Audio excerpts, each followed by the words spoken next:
Panginoon. Magandang umaga po sa Kanya at sa inyo po.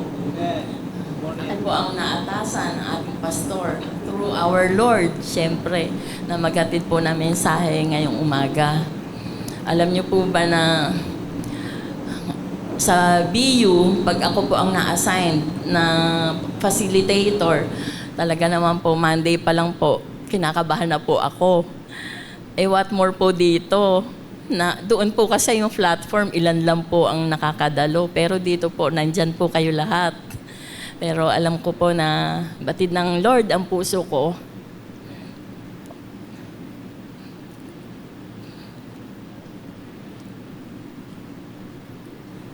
Na nais sumunod sa Kanya. Magamit niya kung ano yung kakayahan na binigay niya sa akin. At alam ko, sa tulong at biyaya niya, maihahayag yung salita na nais niya ipahayag po sa atin. Ayun po mga kapatid.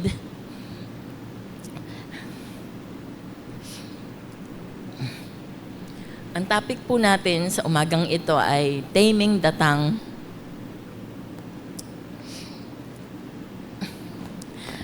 Galing po sa Bible yung mga verses, pero typewritten na lang po. Hindi po ako marunong sa laptop.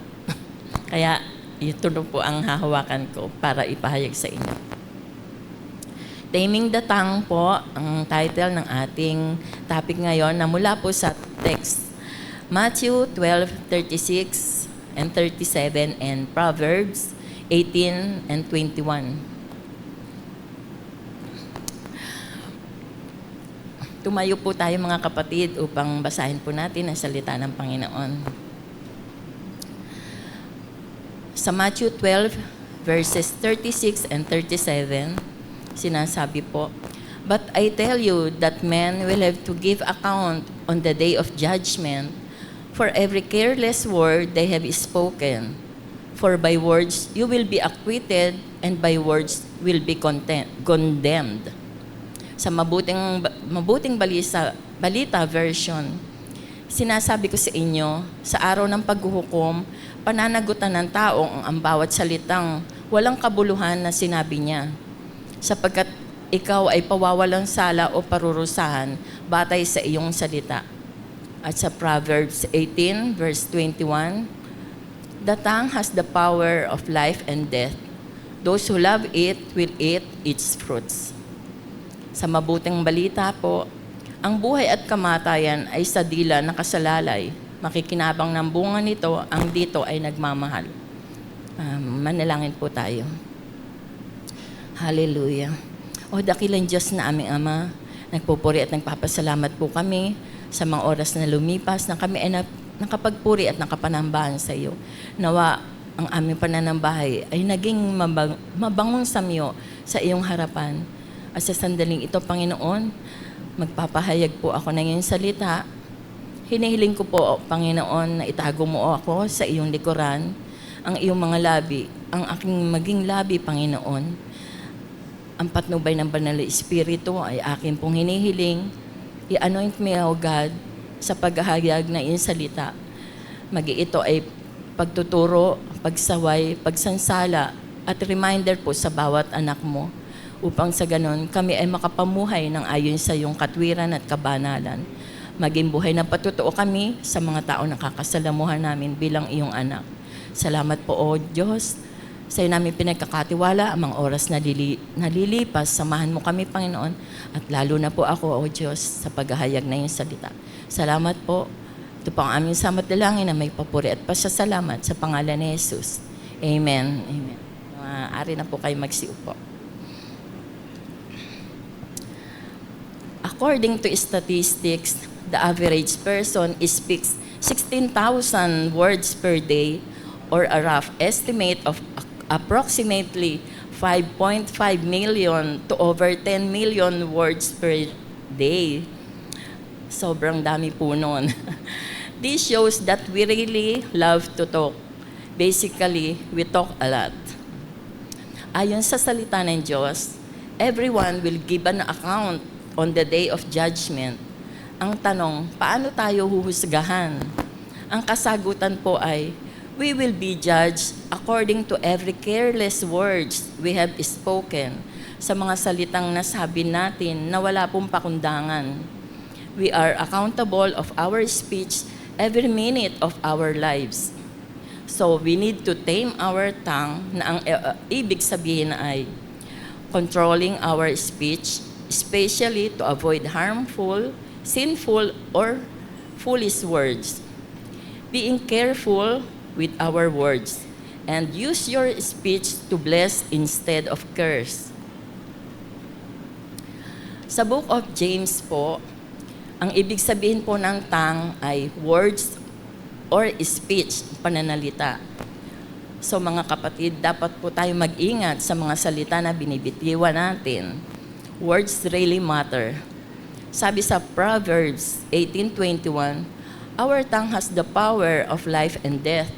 Ang mga sinasabi natin, pwedeng magbigay ng buhay sa mga taong nakapaligid sa atin o kaya magiging dahilan sa kamatayan. Marami tayong naririnig na mga nagsusuicide, nagpapakamatay, dahil nga po napagalitan ng magulang o napagsabihan ng mga masasamang mga salita. Di ba kailan lamang po yung anak po ni Kuya Kim Atienza, si Eman Atienza ay nagpakamatay dahil kumbaga na-bombard na po yung isip niya dun sa mga nakapost po sa social media. Yun po binabasa lang, pero what more yung sinasabi sa kanya. Kaya may nagsabi pa na mabuti pang mamatay ka na lang. So, yun po, nakakalungkot na yun po ang ano sa sarili niya para ganun po ang gawin. Napaka-talinong bata, talented, pero doon po humantong ang kanyang buhay. Kaya iwasan po natin na makapagsalita ng hindi maganda. Even sa ating mga anak, sa mga kapwa natin. Yun po, words can tear down. Maraming nasasaktan ang kalooban dahil sa mga salitang hindi kaaya-aya at ito ay nag-iiwan ng horrible scars na hindi basta-basta nakakalimutan. Maraming mga relasyon din ang nasisira dahil sa mga harsh words. As Christians, gamitin natin ang ating mga salita sa kabutihan because our words matter. Our words matter because words can build up, bumuo. Sa Ephesians 4:29, sinasabi na, anumang salitang mahalay ay huwag lumabas sa inyong bibig, kundi ang mabuti ikatitibay ayon sa pangangailangan upang makinabang ng biyaya ang mga nagsisipakinig. Words build up others by providing inspiration, support, and strengthen relationships. Magsalita lang tayo kung ito ay nakaka-inspire sa iba at matulungan natin silang maayos ang mga relationships ng bawat isa. Good words make people feel good and help them see their own strengths and qualities. Second po, words can encourage, manghikayat. Words of encouragement can give people strength and courage to keep them going, especially when they are afraid of facing challenges. Few verses that can encourage our brethren. Sa Joshua 1:19, ikaw ay magpapalakas at magpakatapang na mabuti. Huwag kang matakot ni Mang Lupaypay, sapagkat ang Panginoong mong Diyos ay sumasa iyo saan ka man pumaroon. At sa Deuteronomy 31 verse 8, si Yahweh ang mangunguna sa iyo. Sasamahan ka niya, hindi ka niya bibiguin o pababayaan man, kaya't huwag kang matakot at panghinaan ng loob. Sa John 16:33 po sinasabi, ang mga bagay na ito ay sinasalita ko sa inyo upang kayo ay magkaroon sa akin ng kapayapaan. Sa sanglibutan ay mayroon kayong kapighatian, ngunit lakasin ninyo ang loob ninyo, aking dinaig ang sanlibutan. Number 3, words can motivate, mag-udyok. Your words can motivate others to take action and can inspire them to overcome challenges and achieve their goals in life. Few verses that can motivate our brethren. Sa Isaiah 41:10, ako isa sa inyo, huwag kang matakot. Ako ang iyong Diyos, hindi ka dapat mangamba. Palalakasin kita at tutulungan, iingatan at ililigtas. Proverbs 3:5-6 na alam ko po na alam nyo ito. Kayawi ka magtiwala buong puso at lubusan at huwag kang manangan sa sariling karunungan. Sa lahat ng iyong gawain, siya nga'y alalahanin upang ikay patnubayan sa iyong mga tatahakin. At sa Jeremiah 29:11, sapagkat batid kong lubos ang mga plano ko para sa inyo, mga planong hindi nyo ikasasama, kundi para sa inyong ikabubuti. Ito ay mga planong magdudulot sa inyo ng kinabukasang punong-puno ng pag-asa. Yun po talaga po nakaka-inspire po yung mga pangako ng Diyos na iyon. How to use our words. Mga kapatid, i-share ko lang po sa inyo kung paano natin dapat gamitin ang ating mga salita. Number 1, refrain from attack words. Sa Matthew 5:44, dato po sinasabi ko sa inyo, ibigin ninyo ang inyong mga kaaway at idalangin ninyo ang sa inyo'y nagsisiusig. May i-share po ako na pangyayari. Tungkol po ito doon sa bayaw ko po. Bali, siya po contractor and yung tito nila ang nagbibigay ng project sa kanya. Di may natapos po silang project and then pinabalikan po sa kanya para ayusin. So, inayos naman po nila. At nung naniningil na po siya nung karagdagan para dun sa project na yon, tinext po niya yung tito niya. Sabi niya, Tito, baka pwede ko na makuha yung karagdagan doon sa ginawa namin. Ang sagot po nung tito niya, hindi ko na dapat bayaran yun kasi back job yun. Sa kanya po, hindi po back job kasi sinunod lang niya yung foreman. Kumbaga, meron pong plano pero iniba po nung foreman. In short, hindi nagustuhan nga po nung tito niya, kaya pinaulit. So, ayun po.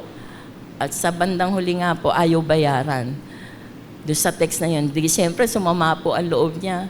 Ang ginawa po niya, nag-compose ng message at nagsusumbong po doon sa wife niya. Sabi niya, bakit ganun si Tito ayaw bayaran yung ginawa kong sinasabi niya, back job daw. Hindi naman ako may kasalanan yung foreman. Napakasakim niya. Ganun po ang sinabi, napakasakim. So, sinend na po.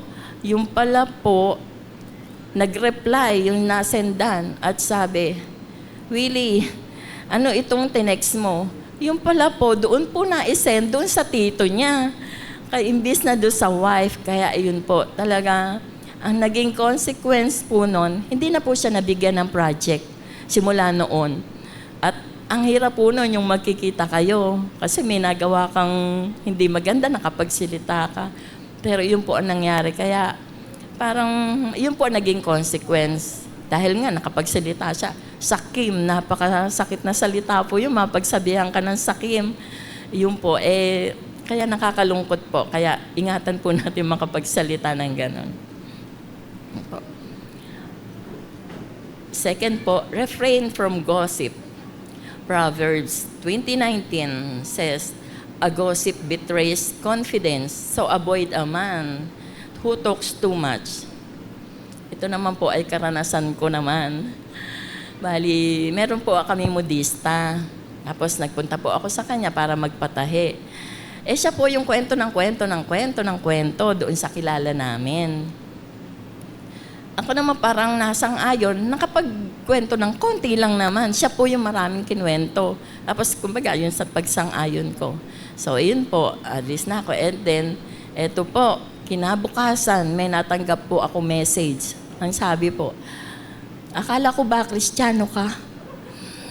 Grabe po, talaga po, para po akong binuhusan ng malamig na tubig na after that po, nag-init yung katawan ko na hindi ko po maintindihan anong feeling yung nadama ko. Siyempre po, unang-una po, hiyang-hiya po ako sa Panginoon. Kasi po, ang nangyari, yung pagkukwentuhan namin, nung dumating yung hipag nung pinagkukwentuhan, kinuwento po nung modista. Kaya ganun po ang nangyari. Kaya pala ganun yung natanggap kong message. Nakarating po doon sa pinagkwentuhan. Parang pasa-pasa po. Di syempre po, hiyang-hiya po ako unang-una sa Panginoon at sa Kanya. Kasi alam nga niya po na Christian ako. Bakit parang dumaldal ako ng dumaldal? Hindi naman po ako yun. Kaya nakakalungkot na mapulaan po tayo. Kumbaga matanong, akala ko ba Kristiyano ka? Dahil nga po hindi tama yung nangyari. Kaya i-avoid po natin yung madadaldal, yung mga marites. I-avoid po natin yun kasi ikakapahamak po natin Nakakalungkot nga po na ako po bilang Kristiyano, napulaan na gano'n na, akala ko ba Kristiyano ka? Hindi ko naman po sinasadya. Hindi ko akalain na makakarating doon sa tao. Konti lang po yung sinabi ko, mas marami siyang sinabi. Pero ako po yung nabagsakan ng tanong bilang Kristiyano. Kaya yun po mga kapatid, avoid po natin yun. Kahit po tayo, wag magmarites. Po. Next po, use clean words. Pagpalain ninyo ang mga sa inyo'y nagsisiusig, pagpalain ninyo at huwag sumpain mula sa Romans 12:14. Another example din po na yung sister ko naman, kasi masyado active po yon sa Catholic, sa Catholic Church. At isa po siya sa nag-aasikaso sa financial. So, yung pong, kumbaga, president nila, ay magre-resign na. So, kailangan i-submit yung mga reports. Ang nangyari po, tinext siya. Sabi niya, nasaan na yung mga reports mo? Pakiayos mo na at kailangan ko na ma-report din dahil nga magre-resign na ako. Siya po, sa dami po nung dapat i-report, hindi pa po niya natapos. Kaya ang reply po niya, yung sasama din ang loob niya, nag-compose na message doon sa kasama sa church, yung isa po. Hindi yun sabi, ano ba naman yan si Ate Baby, masyado apurado. Hindi pa nga tapos, napakadaming gagawin, pero inaapuran niya ako, ayaw maghintay. So, yun po, eto na po, yung pala, doon naman din po na-send, doon sa humihingi ng report na yon. Kaya talagang, kasi po, di ba, yung bang galit mo, yung yung inis mo ba, talagang mangunguna agad yung damdamin natin Tapos hindi mo napansin na doon ka pala nakapag-send ng message, kaya talagang nakakahiya po. At alam niyo po, yung pong Ate Baby na yon, kasi yung sister ko may PWD na anak, byuda na po siya, at yun po. Alam niyo po na kami po sa family namin talaga inaalala namin yung mabigyan ng kasiyahan yung pamangkin namin na yun. Kaya pag mayroong mga lakad or sasamahan kahit sa mall, talagang yan po kami ni Brother Reiki. Kahit sa pa-check up kami po ang tinatawagan. At iyon pong kasamahan nila sa church na yun, mayaman po yun. At talaga, pag may mga lakad po sila kung saan-saang halimbawa maggagala sa Laguna, yung mga lugar na pwede pong galaan, talaga po sila ang priority. Sa sasakyan, kasi nga po PWD yung aking pamangkin, sila po talaga ang priority. Pero nung nangyari po yun, wala na po. Hindi na po sila nayayaya. Opo, kaya yun, nakakalungkot na ganun po ang nagiging consequence doon sa mga salita natin na nabibitiwan. Hindi lang harapan, pero through text, parang kausap ka na rin natanggap mo yung salitang ganon, na hindi mo nga sinasadya. Yun po. Use truthful words. Sa Matthew 5:37, simply let your yes be yes and your no be no. Anything beyond this comes from the evil one. Ako pa rin po ang may example dito. May best friend po ako, nasa Amerika na. Elementary hanggang magkakasama kami. Kasi po ako katulong ng father ko doon sa business namin. Tapos gusto ba niya pag Sabado, kumbaga kahit paano makarelax-relax ako doon sa work. So magseset po ng schedule. Lika, punta tayo sa Cubao. Meron pa pong Chuchu Junction. Anong year ba yun?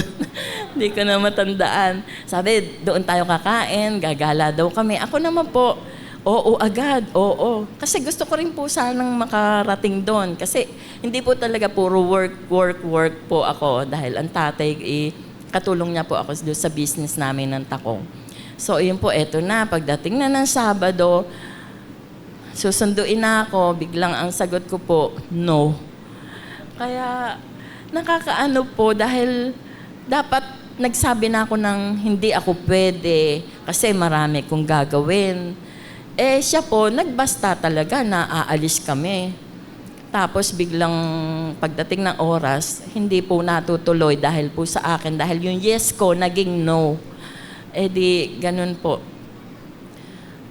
Ang sabi nga po niya sa akin, maniniwala ako pag yes na yung sagot mo, pag nandun na tayo doon sa lugar na pupuntahan natin, yun po ang sabi niya sa akin. Kaya ingat na ingat po ako. Pagka po nagyaya siya, talaga iniisip ko kung talaga ba makakasama ako or hindi. Kaya napakahirap po. At sabi nga po, reminder po sa akin ng anak kong si IC, Mami, stick to the plan. Pag sinabi mong yes, yes. Pag sinabi mong no, no. Kaya pag-isipan ko daw mabuti yung isasagot ko. Yun po. Simple lang po, di ba? Yes, if yes, no, if no. Di talagang kailangan pag-isipan para po hindi rin nakakasira sa schedule ng ibang tao. Lalo nga po yun. Ako nga, sabik na edi siya rin po. Pero biglang pagdating ng oras, hindi natutuloy. Nakakahiya po talaga. Use edifying words. Sa Ephesians 4:29, sinasabi na, anumang salitang mahalay ay huwag lumabas sa inyong bibig, kundi ang mabuting ikatitibay ayon sa pangangailangan, upang makinabang ng biyaya ang mga nagsisipakinig.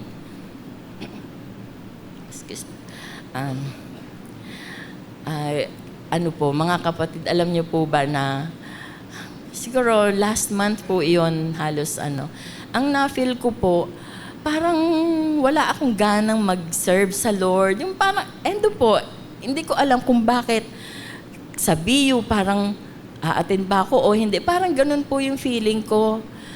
Pero talaga pinagpe-pray ko po na sabi ko, Lord, po kaya ganito? At hanggang naisip ko na, kung mo papalapit nga po itong schedule na to, ginugulo na po ako ng kaaway.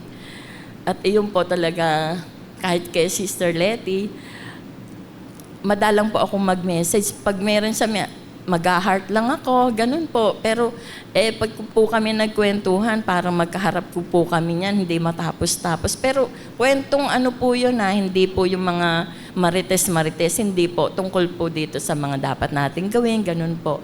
Kaya, nung nag-lunch out po kami, diyan lang po naman malapit. Ayun po, ko po sa kanya, sinasabi nga niya, malapit ka na mag-message. Doon po, naiyak po talaga ako sa kanya. Kasi sabi ko, ito yung nararamdaman ko. Ang sabi po niya sa akin, i-rebuke mo, hindi yan sa Panginoon. Kaya yun po talagang, salamat po sa kapatid na talagang nagiging encouragement po sa atin. Yun po. At isa pa po, ayan, si Sister Dali. Mention ko na rin po. Sa BU po, siya po ang assigned nung November 13. Nag-message po ako sa kanya. Ang sabi ko po, Sister Dali, ganyan po, good morning.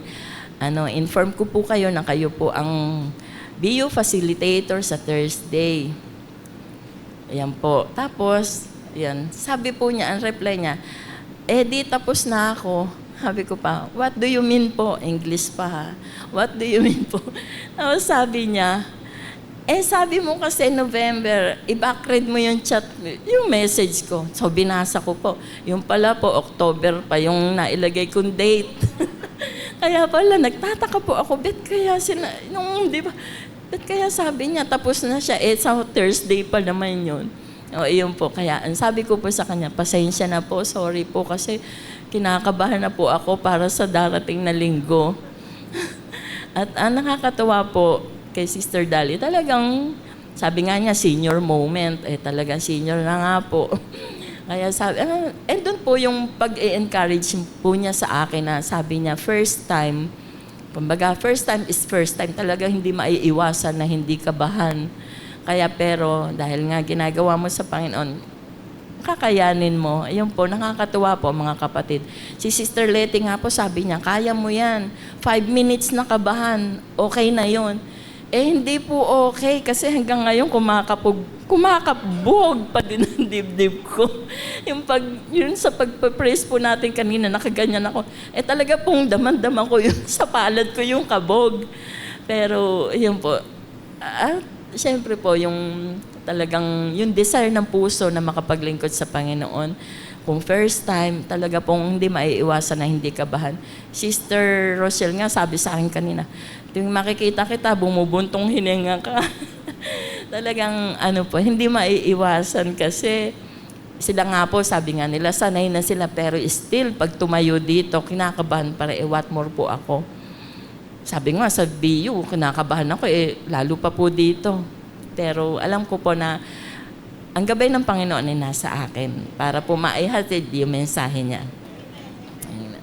Ayun po. Now po, mga kapatid, how to tame the tongue. Meron pong acronym. T, think before you speak. Sa James 1:19, know this, my beloved brothers, let every person be quick to hear, slow to speak, slow to anger. God designed us to have 2 ears for us to listen carefully and 1 tongue. But kadalasan nababaligtad. We are excited to speak rather than to listen. Think before you speak, test what you will say. Is it the truth? Katotohanan? Is it helpful? Nakakatulong? Is it inspiring? Nakakasigla? Is it necessary? Kailangan? Is it kind? At mabuti? Kaya, if you are about to say that does not pass this simple test, then don't say it. Think before you speak. Letter A, ask God to purify your heart. Why the heart? We are speaking of the tongue. Ano ang koneksyon? Sa Matthew 15:18, but the things that come out of the mouth come from the heart, and this make a man unclean. Heart is the source of our words. Words revealer of what's inside us. Nagmumura. Sabi nga po, bulaklak ng dila. Hindi po sa lahat ng taga Marikina. Yung iba po, talaga iyon po ang bukang bibig. Magkukwento lang marami ng ganong salita. Mas marami pa yung ganon kesa doon sa buod ng kwento. Yun po. Ang baho nga daw ng bulaklak pag ganon. Kasi sinasabi, bulaklak ng dila. Actually, the heart is full of foul words. Anger, hatred, if you always curse. Minsan sinasabi natin, I do not mean what I say. Sorry, nabigla lang ako. But I do not really mean it. Pero hindi po nagiging totoo yun eh. Kung ano po yung lumabas sa ating bibig, yun po, parang you mean it na talaga. Every day, during our prayers, mga kapatid, ask God to cleanse your heart. Always, and that good words come out of it. Letter M, meditate on God's words. God's word must occupy our heart and mind. Sa Joshua 1:8, huwag mong kaliligtaan basahin ang aklat ng kautusan. Pagbulay-bulayan mo iyon araw at gabi upang matupad mo ang lahat ng nakasaad doon. Sa ganoon, magiging magsagana at matagumpay ang iyong pamumuhay. Sa araw-araw, huwag nating kaligtaan ang pagbabasa at pagbubulay-bulay sa salita ng Diyos. Mga kapatid, di ba po si Sister Letty sa group chat natin, maaga po yung nagigising. Maaga din po kasi natutulog eh. Ang body clock po niya talagang 8 o'clock. Pag may BU, napupuyat na po yan. Kasi umaabot po kaming past 9, ganun. Dahil po, prayer time, yun po. Yun po ang importante sa BU. Kaya umattend po kayo at mag-request do kayo ng prayer ninyo. Yun po, mga kapatid. Ayan po. Nagsesend na po siya sa GC natin ng devotion, di ba? Tapos ako naman po, nakakapag-share naman din po ng prayer, although minsan medyo nalilate po. Ako po, pag nagbasa na nung devotion ni Sister Letty, nagbabasa naman din po ako nung sarili kong devotion, meron din po akong ibang devotional book. At kasabay nun, syempre po, yung pagbabasa ng salita ng Panginoon. At talaga po na doon mo makikita yung patnubay ng Panginoon the whole day. Ma-encounter mo yung salita niya eh. Kaya mareremind ka. Kaya nga po ang salita ng Panginoon, patnubay po sa atin yun sa araw-araw na ating buhay. Kaya huwag niyo pong kaligtaan magbasa ng salita ng Panginoon. Ma-mention ko po si Tito Charlie.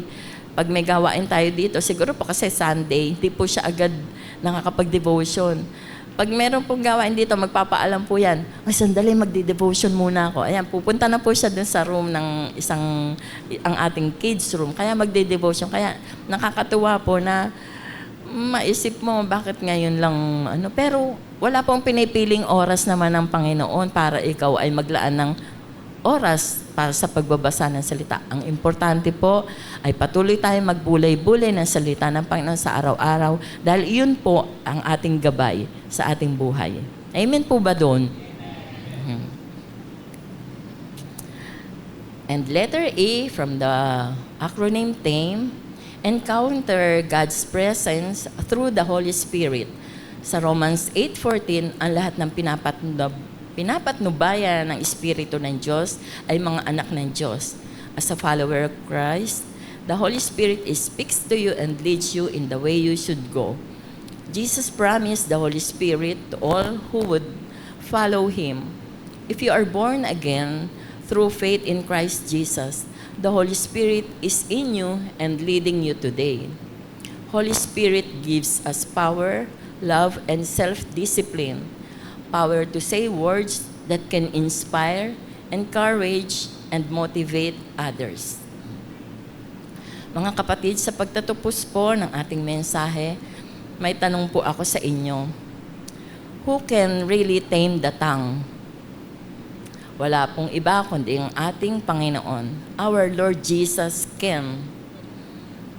Jesus is in the business of transforming not only our tongue but our entire lives. Sa 2 Corinthians 5:17, sinasabi po, kung sino man ang nakay Kristo, siya ay bagong nilalang. Ang mga dating bagay ay nagsilipas na. Narito, sila'y pawang naging mga bago.